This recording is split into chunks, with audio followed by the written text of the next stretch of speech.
मंगल में सार्थक बनाना है तो एकमात्र भगवान की शरण है। और अगर कुछ भी और करोगे तो अपने को बर्बाद करोगे, सिर्फ बर्बाद करोगे, सिर्फ विनाश करोगे अपना, और कुछ मंगल नहीं कर सकते। भगवान का आश्रय ले लो, वो बहुत करुणामय है। ये जो पुरुष चारों वर्ण या चारों आश्रम में है, यदि भजन नहीं करते तो इस बात का दंड मिलेगा कि मानव देह तुम्हें मिला है भगवत प्राप्ति के लिए। देखो, बोले भला पिता अपना बालक का अहित चाहता है? हां, चाहता है। एक पिता के पुत्र ने किसी नाबालिग का बलात्कार करके उसको मार डाला। उससे वो समाचार वाला पूछता है कि आप अपने ऐसे पुत्र के लिए क्या बोलेंगे? तो बोले यही बोलूंगा कि जल्दी से गिरफ्तार किया जाए और उसको फांसी की सजा दी जाए। मेरे बालक ने ऐसा अपवित्र कार्य किया, मैं कभी देखना नहीं चाहूंगा कि वो मेरे सामने आवे, उसको जल्दी से जल्दी पकड़ा जाए। और ये जब एक साधारण पिता ऐसा बोल सकता है तो असाधारण पिता जो धर्म के विरुद्ध चलेगा, तिनकर काल रूप में भ्राता, वो भगवान साक्षात धर्म स्वरूप है। कोई धर्मात्मा पिता नहीं चाहेगा कि उसका पिता अपवित्र कार्य करे और उसे गले से लगाए। फिर भी मेरे भगवान कह रहे हैं, अहम तो हम सर्व पापेभ्यो मोक्षयिष्यामि मा शुचा अपि चेत सुदुराचारो भजते माम अनन्य भाग। महादुराचारी भी हो तो आ जाए कह के कि प्रभु मैं आपका हूं, आपके सिवा कोई मुझे नहीं बचा सकता, तो मैं तुम्हें साधु सम्मंतव्य सम्यक व्यवसिता हिस्सा, मैं तुम्हें साधु बनाऊं। फिर भी भगवान को कैसे शब्दों से बोलते, कोई भगवान नहीं, मन मानी आचरण करो, पता चल जाएगा भगवान है कि नहीं। अंतिम समय तक तो पता चल जाए। एक डॉक्टर बोले थे हमसे, जब गंगा किनारे भ्रमण करते थे, बहुत अमेरिका से पढ़ के आए थे, मार विज्ञान छांटते चले जाए, कौन भगवान, कैसा भगवान, क्या। अब गंगा किनारे तो एक अलग रहनी थी, उदासीन ना बोलना किसी से। तो उनसे कहा नहीं, ऐसा अपमान मत करो, भगवान अब कैसे हम तुम्हें छाती चीर के दिखावें कि हैं, हम ऐसे जी रहे हैं, ये साधु महात्मा ऐसे जी रहे हैं, केवल हवा में जी रहे हैं, नरक स्वर्ग की चाह नहीं। लेकिन छाती से कहता हूं, हृदय से कहता हूं, त्रुटि हमारी, करुणा उनकी। अगर कहीं भी हमें कुछ भी असंतोष हुआ है तो मेरे आचरण का, मेरे विचार का, मेरी क्रियाओं का हुआ है, और उनकी कृपा का वार पार नहीं। अपार करुणा करुणालय। और मिलना, तुम बहुत दूर हो हमसे, तुम दूर हो, लेकिन मेरे प्रिया प्रीतम मेरे से दूर नहीं। अब वो कोई ऐसी दूरबीन नहीं कि मैं तुम्हें दिखा सकूं कि देखो। ये हम कोई प्रमाण तुमसे नमस्कार नहीं चाहने के लिए कह रहे, ये इसलिए कह रहे कि प्रभु कितना प्यार करते, तुम्हें कैसे बताऊं। हजारों प्राण हो तो न्यौछावर कर दे, ऐसा प्यार करते हो। ऐसे नहीं को स्वप्न में आके प्यार करते हो, भाव में आके प्यार करते हैं। जैसी भावना करोगे वैसे ही तुम्हें अनुभव कराएंगे। वो है, प्रत्येक कण में है, प्रत्येक क्षण में वो मेरे साथ है। ऐसा बिल्कुल माइक से कह रहा हो, आचार्य बल से, गुरु बल से, कि विश्वास करो, वो केवल ध्यान का विषय नहीं है, वो केवल भजन का विषय नहीं है। वो मित्र की तरह मिलते हैं, वो संभाषण करते हैं, वो साथ खेलते हैं। पर ये बात वही देख सकता है जो उन तक पहुंच चुका है, जो उनके चिंतन में तन्मय है। अन्यथा ये मायाकृत नेत्रों से बात नहीं देखी जा सकती। इसलिए उसका पतन निश्चित है जो मनुष्य शरीर पाकर के भजन नहीं करता है। भगवान ने केवल भजन के लिए दिया है। दुष्यंता पर कायेषु स्वात्मानम हरिमीश्वरम मृतके सानुबंधेस्मिन् बद्ध स्नेहा पतंत्यधः। भाई, शरीर का अभिमान मत करो, ये मरा ही मरा, अभी मरा या कल मरा, मरा ही है पक्का। मृत्यु प्रतिपल साथ है। ये शरीर मृत शरीर समझो, कब छूट जाए कुछ पता नहीं। इसके संबंधी भी छूट जाएंगे। इस शरीर से प्रेम गांठ करने का मतलब है नरक यात्रा तय करना। इसलिए इससे ज्यादा प्यार मत करो। इसे खूब, कई बार हमने प्रार्थना की साधकों से, इस शरीर को ऐसा समझो जैसे कंजूस मालिक बेईमान नौकर से काम लेता है, ऐसे ले इससे।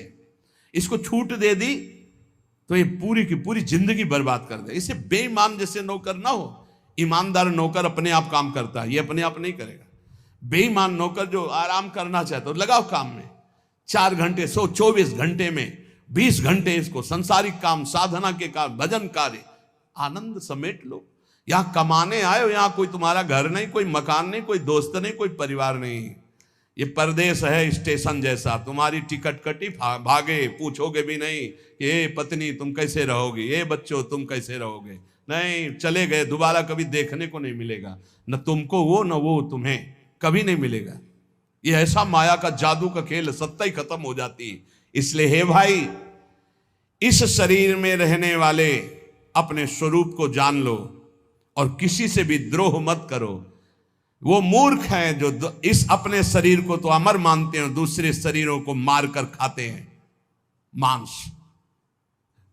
देख लो, ये ऋषि मुनियों की वाणी है। आत्मस्वरूप को पहचान लो, वही आत्मा चीटी में, वही सर्वत्र भगवान है। वो मूर्ख हैं जो अपने शरीर को आत्मा मानकर पोषण करते हैं, दूसरे शरीरों की हत्या करके उनका मांस खाते हैं। बोले हम हत्या नहीं करते, हम तो दुकान से ले आते हैं, तो बराबर फल मिलता है। कर्ता, प्रेरक, अनुमोदन, तीनों को बराबर पाप मिलता है। एक जो काट रहा है, एक जो खरीद के ला रहा है, और एक जो बनाकर पका करके खा रहा है, खवा रहा है, तीनों को नरक बराबर दंड मिलेगा। कर्ता, प्रेरक, अनुमोदन। ये कैवल्यम संप्राप्ता ये चातातिश्च मूढ़ताम त्रैवर्गिका रक्षणिका आत्मानं घातयन्ति ते।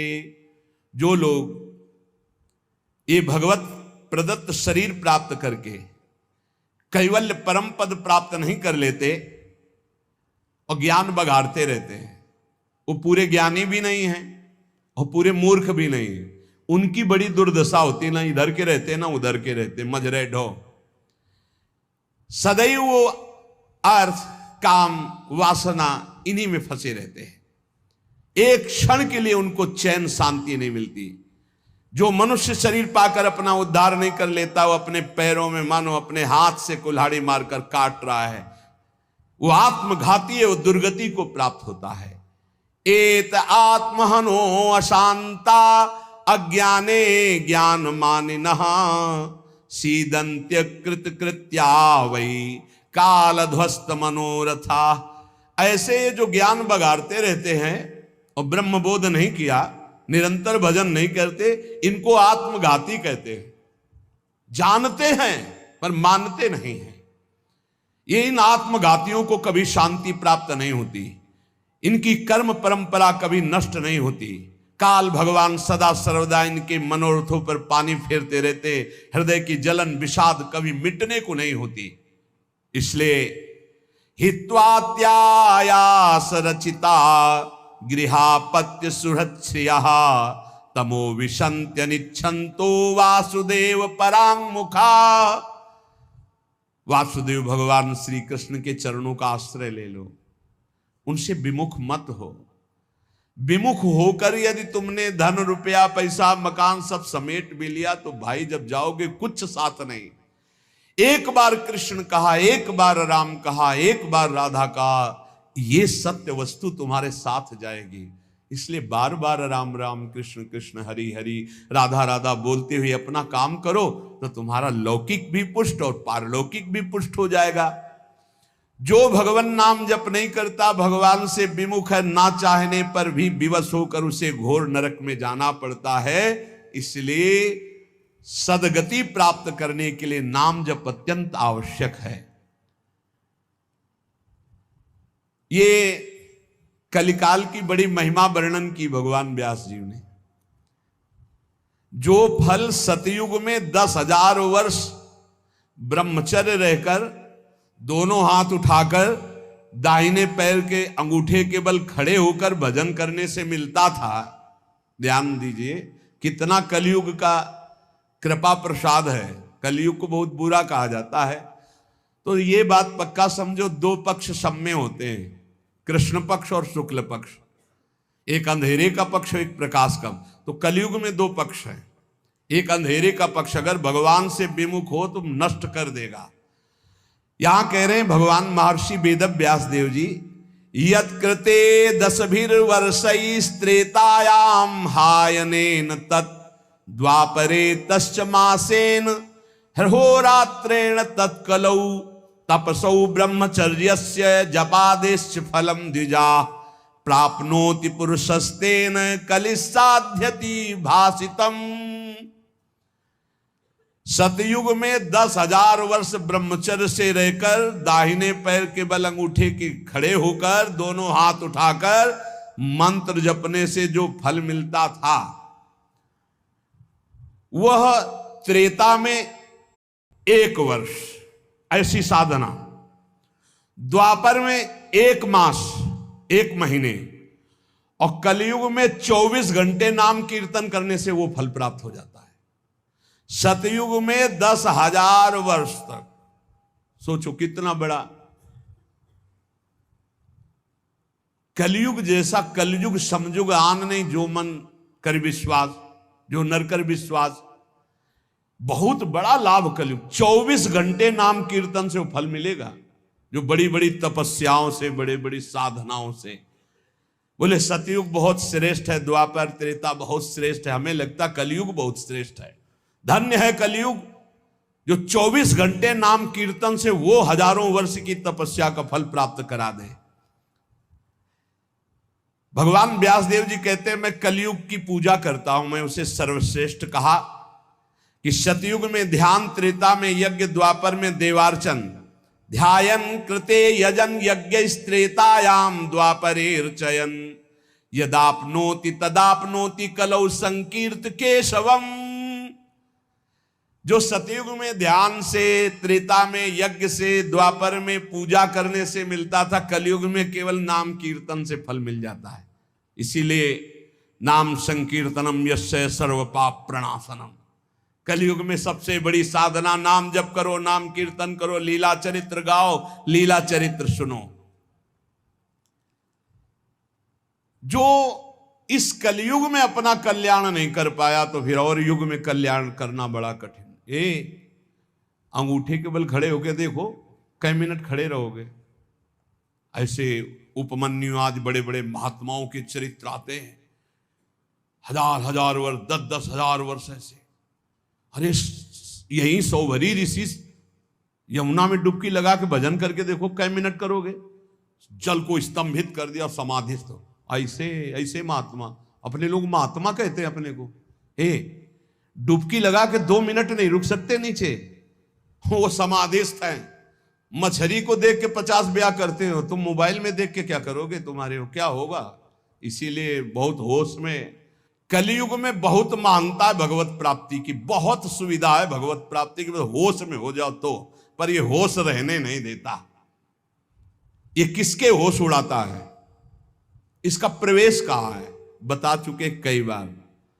मदिरा पान करने वाला, मांस खाने वाला, पराई स्त्री से व्यभिचार करने वाला, और स्वर्ण चोरी करने वाला, जुआ खेलने वाला, छल, झूठ, कपट, रजोगुण, ये सब इसके स्थान है।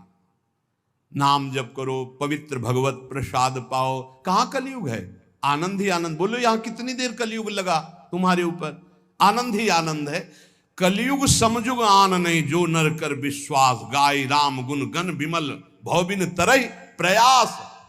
कितना बड़े कलयुग केवल नाम आधारा, कोई बात और हो ना हो, राधा राधा राधा, पार हो गए। सुखस्यांतरम दुखम, दुखस्यांतरम सुखम, पर्यायेणोपसर्पन्ते नरम नेमि मरा इव। भाई, जैसे रात के बाद दिन आता है, दिन के बाद रात आती है, ऐसे तुम सुख में हो तो दुख आने वाला है, तैयार हो जाओ। और दुख में हो तो सुख आने वाला है। सुखम शांतरम दुखम, दुख शांतरम सुखम, भगवान व्यासदेव जी कह रहे हैं। ये पक्का तुम्हारे पूरे जीवन क्रम लगा रहेगा, क्योंकि तुम्हारा प्रारब्ध रच चुका है। सुख के बाद दुख, दुख के बाद सुख, ऐसा चलेगा। ये चक्र की तरह चलता रहता है। इसलिए तुम सुख में भूलो नहीं और दुख में प्रभु को भूलो नहीं। नाम जप निरंतर करो तो सुख दुख से परे हो जाओगे। जातस्य नियतो मृत्यु पतनम च तथोन्नते, विप्रयोगावसानस्तु संयोगा संचयः क्षयः, विज्ञायना बुधा शोकम न हर्षमुपयान्ति ये, तेषामेवेतरे चेष्टाम शिक्षन्ता सन्ति तादृशा। हे भाई, मेरी बात सत्य मान लीजिए। जातस्य नियतो मृत्यु, तुम्हारा शरीर जन्म लिया है ना, मरेगा पक्का। कल एकांतिक में एक भाई से पूछा, प्रश्न कर रहे थे, भाई तुम्हें कभी आता है कि मरोगे? बोले नहीं, हमारा सत्संग सुनना रोज मिलेगा ये आपको। सत्संग में एक बार तो रोज आएगा कि तुम मरोगे, नहीं आएगा? रोज आता है। आपका तो अभ्यास बन गया होगा सुनने का कि मरने वाली बात तो रोज आती है। यही हमको संभालेगी, क्योंकि जाना है। जो संभलते नहीं हैं वो लड़खड़ा के गिर जाते हैं। रोज संभलना है, मरना है। जातस्य नियतो मृत्यु पतनम च तथोन्नति ही। अगर शरीर जन्मा है तो मरेगा आज, नहीं तो कल तैयार हो जाओ। जाना है, जाना है। कब जाना है पता नहीं है। फांसी वाले को तो समय बता दिया जाता है कि कल 12 बजे होगी, अपने को अपना ये भी समय नहीं पता है, पता नहीं कब जाना है। उसे पता हो जाए तो अच्छा रहता है। सब डर जाते कि इतना रह गए। बर्थडे कोई तो मनाता नहीं, शोक डे जरूर मनाता, लेकिन अब पता नहीं इसलिए बर्थडे मना रहे हैं। वैसे तो नहीं मनाना है, नहीं मनाना है। मनाना है गुरु प्रदत्त जन्मदिन। जिस दिन से दीक्षा हुई वही दिन हमारा सार्थक है। और यदि मनाना है तो नाम कीर्तन करके मनाना है। बर्थडे कैसे मनाया जाता है जानते हो? प्रिया प्रीतम को विराजमान करो, श्रृंगार करो, ब्याहुला करो और रात भर कीर्तन करो और खूब सबको पकवान पवाओ और जय जयकार लगाओ। हम कह रहे रोज बर्थडे मनाओ, बहुत बढ़िया है भैया। इस तरह का बर्थडे, इस तरह का बर्थडे। खोल रहे हैं शराब, गंदी गंदी सब खान पान और नाच रहे हैं, और ये कोई बर्थडे? समय नष्ट कर रहे हैं। कितना कीमती, राधा राधा राधा, कितना कीमती समय आप कैसे नष्ट करो? बहुत लोभ लगता है। इतना कीमती, एक श्वास खरीद नहीं सकते 50 वर्ष की कमाई में। 50 वर्ष की कमाई की जो श्वासें तुमने व्यर्थ की, सब श्वासों के द्वारा जो आपने धन एकत्रित किया, एक श्वास नहीं खरीद सकते। ऐसा कीमती श्वास राधा राधा। कह रहे हैं नित्य ये ध्यान रखो कि शरीर जन्मा है तो मरेगा। कुछ अच्छा नहीं लगेगा ये बात ध्यान रखने पर, नहीं लगता अच्छा, कुछ अच्छा नहीं लगता। बस यही लगता है कि एकांत हो जाए, कितना भजन कर ले, बस यही सार्थक है। जीवन की सार्थकता नाम जप कर लो। मरना है यार, कोई साथ नहीं जाने वाला। और आपको अनुभव की बात बता रहे, सब अपने लिए तुमसे प्यार करते, तुम्हारे लिए कोई प्यार नहीं करते। किसी ने हमसे कहा कि आपको तो बहुत लोग प्यार करते हैं। हम कहा आपकी नजर में, हमारी नजर में नहीं। वो कहा क्यों, आपको ऐसा क्यों नहीं लगता? हम कहा हमें इसलिए नहीं लगता कि सब अपने लिए हमें प्यार करते हैं। हमारे लिए तो प्रिया जो प्यार करते हैं, सिर्फ प्रिया जो, वो हमारे लिए प्यार करते हैं। सब अपने लिए, हमारे लिए नहीं। हमारे लिए तो प्यार करते तो पहले भी प्यार होता ना, नहीं हुआ। हमारे लिए तो प्रिया जो पहले भी प्यार करती थी, अब भी प्यार करती है, और वो करती ही रहेंगी क्योंकि उनका स्वभाव है ऐसा। संसार का प्यार भगवत समर्पण करने के लिए हमें मिल रहा है। आपका प्यार लिया प्रियाजू के चरणों में समर्पित, हमारे लिए नहीं, हमारी प्रियाजू के लिए। हमारे लिए प्यार सिर्फ हमारी प्रियाजू का है। आप प्यार करते हैं प्रियाजू के लिए, आप प्यार करते हैं, उस प्यार को प्रियाजू के चरणों में हम चढ़ाते हैं। वो प्यार मेरे लिए नहीं, वो प्रियाजू के लिए, जिससे आपको प्रियाजू कृपा करके प्यार करें, आपका दुख नाश करके परम सुख प्रदान करें। तो हे भाई, जिसका जन्म हुआ उसकी मृत्यु निश्चित है, और जिसकी आज उन्नति है कल उसकी मृत्यु, उसका विनाश, उसका पतन। यही खेल है मृत्यु लोक का। ये बात परसों सत्संग में कही थी। पहले ये नहीं था और बाद में भी ये नहीं रहेगा। हे अर्जुन, ये बीच में दिखाई दे रहा है, इसलिए इस पर विश्वास नहीं। कभी भी उन्नति को उन्नति रूप में स्थायी कहीं नहीं पाया गया, वो अवनति में आई। कभी भी अवनति सदैव अवनति नहीं बनी रहती, वो उन्नति को प्राप्त होती। एक चक्र चल रहा है, इसलिए अभिमान मत करो, फूलो मत, निरंतर भजन परायण रहो। मोहादधर्म या कृत्वा पुनः समनुतप्यते, मना समाधि संयुक्तो नशा सेवते दुष्कृतम। ये जो मोहवश अपने शरीर को अविनाशी मान करके पापाचरण करते हैं, ये सच्चे हृदय से प्रायश्चित कर ले, नहीं तो नष्ट हो जाएंगे। हर पाप बम की तरह जमा हो रहा है तुम्हारा, जब फूटेगा ना बिल्कुल नष्ट कर देगा, किसी काम का नहीं रखेगा। जो जो तुम जान रहे हो कि पाप हो रहे हैं, इनका फटाफट प्रायश्चित कर लो। पाठ के द्वारा, भजन के द्वारा, संत महापुरुषों की सलाह के द्वारा उनको नष्ट कर दो। नहीं, वो जब वृक्ष रूप हो जाएंगे तब फिर तुम नष्ट नहीं कर पाओगे। एकाग्रता पूर्वक देखो तुमसे कौन कौन पाप हो रहे हैं, वर्तमान में कौन कौन पाप हुए हैं, उन पापों का क्या प्रायश्चित है, उनका प्रायश्चित कर लो। यथा यथा मनस्तस्य दुष्कृतम कर्म गर्हते तथा तथा शरीरम तु तेना धर्मेण मुच्यते। जैसे जैसे आप जलोगे अंदर से, अरे कैसे पाप हो गया, कैसे हटे, हे भगवान मैं बहुत परेशान हूं, ये नीच मन मुझे बहुत जला रहा, रो लिया, पाप नष्ट हो गया। ड्रामा ने, असलियत में जैसे जैसे तुम उस पाप कर्म की निंदा करोगे, अंदर से धिक्कार है, धिक्कार है, कैसे हो गया मेरे से, प्रभु कैसे हो गया, नाथ मुझे बचाओ, ये अंदर जलोगे तो कह रहे हैं वो पाप कर्म नष्ट होना प्रारंभ हो गया। त्यों तुम्हारा शरीर निर्मल होना शुरू हो जाएगा। और यदि प्रायश्चित नहीं किया तो शरीर दंड मिलेगा। इसीलिए जैसे कोई तुम्हारी निंदा कर रहा है, कोई तुम्हारा अपमान कर रहा है, तुम्हारा मन जल रहा, सह लो, तुम्हारे पाप नष्ट कर रहा है वो। बड़ी कृपा है उसकी हमारे ऊपर कि बिना शारीरिक दंड के वो मन को जला करके हमारे पापों को भस्म कर देता है। यदि आपने प्रायश्चित नहीं किया, आपने पाठ जप तप के द्वारा पाप को नष्ट नहीं किया तो वो दंड देगा। एक और उपाय बता रहे हैं, यदि विप्रा कथयते विप्राणाम धर्मवादिनाम ततो अधर्म कृतान क्षिप्रम अपराधात प्रमुच्यते। यदि ब्रह्म ऋषि कोई महात्मा, एक तो सुनेंगे ही नहीं, और यदि वो आपकी बातें सुन लें कि आप उनसे कह दें कि मैंने ये पाप किया है, अब इसका क्या प्रायश्चित है, यदि वो कह दे जाओ ऐसा कर लो, तो उसी कृत्य से आपका सारा पाप नष्ट हो जाएगा। अगर वो ये कहते हैं अरे कुछ नहीं करना, सब ठीक हो जाएगा, जाओ, बिना कुछ किए सारे पाप नष्ट हो जाएंगे। इतनी महिमा गुरुदेव की, ब्रह्म ऋषियों की। यदि विप्राह कथयते विप्राणाम धर्मवादिनाम ततो अधर्म कृतात विप्र अपराधात प्रमुच्यते। वो अपराध रहित हो जाएगा। अगर वो कहते जाओ जाओ अच्छा कुछ नहीं, सब ठीक हो जाएगा, बिल्कुल उसका कोई प्रायश्चित नहीं करना पड़ेगा और कोई कर्म वो दंड नहीं देगा, पर दोबारा नहीं होना चाहिए। एक ध्यान रखिए, क्षमा उसी का होता है जो पुनः नहीं करता। अगर पुनः करता है तो फिर वो मिल जाता है। प्राण यात्रा निमित्तम च व्यंगरे भुक्तवज्जने काले प्रशस्त वर्णानाम भिक्षार्थी पर्यटेत गृहान। विरक्त उपासक को चाहिए कि अपने जीवन यापन के लिए केवल उतनी ही भिक्षा ग्रहण करे जिससे पेट पोषण हो जाए, बस।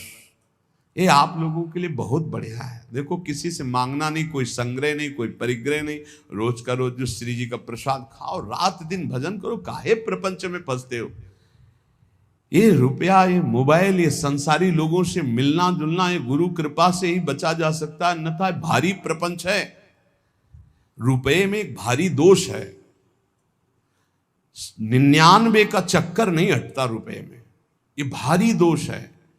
100 जमा हुए तो 110, 120, 130 जमा करते करते मर गया, चवन्नी खर्चा नहीं किया, नरक गया।